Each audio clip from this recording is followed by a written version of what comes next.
राजीव दीक्षित एक अकेला इंसान जिसने बड़ी बड़ी विदेशी कंपनियों की नींद उड़ा दी थी, जिसने इन कंपनियों के खिलाफ मुहिम छेड़ दी और स्वदेशी वस्तुओं के इस्तेमाल पर बल दिया, जिसने अंग्रेजी दवाओं का इलाज नहीं बल्कि बीमारी का कारण माना, क्योंकि इनका काम सिर्फ मुनाफा कमाना है। लोग दावा करते हैं कि अगर उनकी मौत ना होती तो आज राजीव दीक्षित आयुर्वेद और स्वदेशी के सबसे बड़े प्रचारक होते। इसलिए कुछ लोग दावा करते हैं कि उनकी मौत साधारण नहीं थी बल्कि साजिशन हत्या की गई थी। उनकी मौत को हत्या मानने के पीछे कई कारण बताए जाते हैं। उनके समर्थक बताते हैं कि अंतिम समय में उनका शरीर नीला पड़ गया था, चेहरे पर काले धब्बे थे जिसे देखकर लगता था कि उनको जहर दिया गया हो। भिलाई में प्रवास के दौरान हुई राजीव दीक्षित की मौत पर तत्कालीन जिला प्रशासन ने शव को बिना पोस्टमार्टम कराए ही अंतिम संस्कार के लिए गृहनगर भेज दिया था। इसी वजह से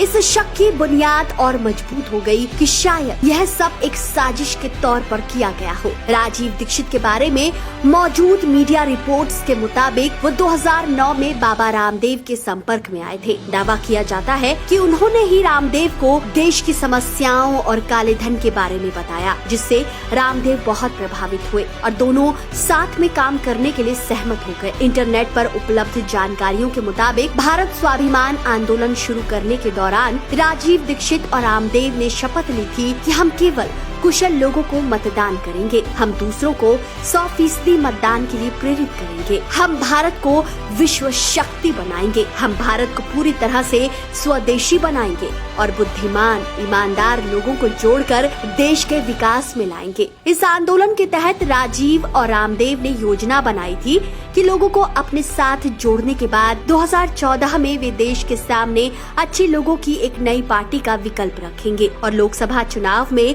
दावेदारी पेश करेंगे। उन्होंने 5 जनवरी 2009 को भारत स्वाभिमान आंदोलन का गठन किया था। इस आंदोलन के जरिए उन्होंने देश के लोगों में स्वदेशी वस्तुओं का उपयोग करने के लिए लगातार प्रेरित किया। बाद में उन्होंने बाबा रामदेव के साथ मिलकर विदेशी कंपनियों के खिलाफ अभियान तेज कर दिया था, जिससे वे मल्टीनेशनल कंपनियों के निशाने पर आ गए थे। आइए आपको बताते हैं कि आखिर उनकी मौत के दिन क्या हुआ था। यह बात 29 नवंबर 2010 की है। राजीव दीक्षित का व्याख्यान छत्तीसगढ़ के अविभाजित दुर्ग जिले के बेमेतरा तहसील प्रांगण में सुबह 10 से दोपहर 1 बजे तक हुआ था। मीडिया रिपोर्ट के मुताबिक व्याख्यान खत्म करने के बाद वे भारत स्वाभिमान आंदोलन के दुर्ग निवासी पदाधिकारी दया सागर के साथ भिलाई के लिए कार से रवाना हुए। कार कन्हैया नाम का ड्राइवर चला रहा था। रास्ते में ही राजीव दीक्षित को पसीने के साथ बेचैनी महसूस हुई। एलोपैथी चिकित्सा के धुर विरोधी रहे दीक्षित ने जिद की वजह से अस्पताल जाने के बजाय स्वदेशी दवाइयों से उपचार पर जोर दिया। भिलाई में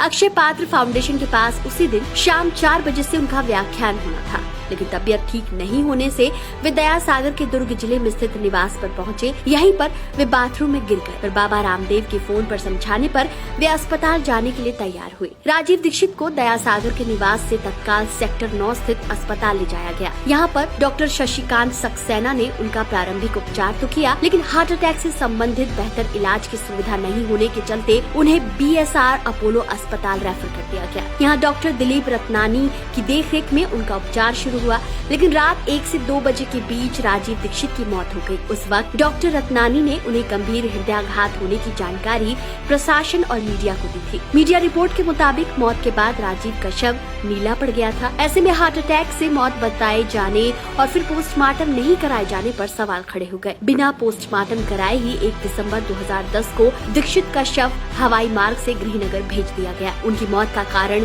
क्या सच में हार्ट अटैक था या फिर कुछ और, यह आज तक स्पष्ट नहीं हो पाया। कुछ लोगों का मानना था कि उनकी हत्या के पीछे बाबा रामदेव का हाथ था, क्योंकि वो अपना वर्चस्व कायम करना चाहते थे। पर बाबा रामदेव ने इन सब आरोपों को सिरे से खारिज कर दिया और यह भी कहा कि उनके इलाज से लेकर प्राइवेट प्लेन की व्यवस्था करने तक में उन्होंने 25 लाख रुपए खर्च किए थे, ताकि हर संभव कोशिश करके उनकी जान बचाई जा सके। उन्होंने कहा कि मौत से पहले उन्होंने राजीव दीक्षित से 4 घंटे तक बात की थी। राजीव दीक्षित की मौत की गुत्थी सुलझाने के लिए साल 2019 में मोदी सरकार के नेतृत्व में प्रधानमंत्री कार्यालय से दुर्ग पुलिस को मामले की नए सिरे से जांच करवाई गई, पर यह जांच भी किसी नतीजे पर नहीं पहुंच सकी। दोस्तों, आप इस पर क्या सोचते हैं? कमेंट करके जरूर बताएं। फिलहाल इस वीडियो में इतना ही। मिलते हैं अगले वीडियो में एक नई कहानी के साथ।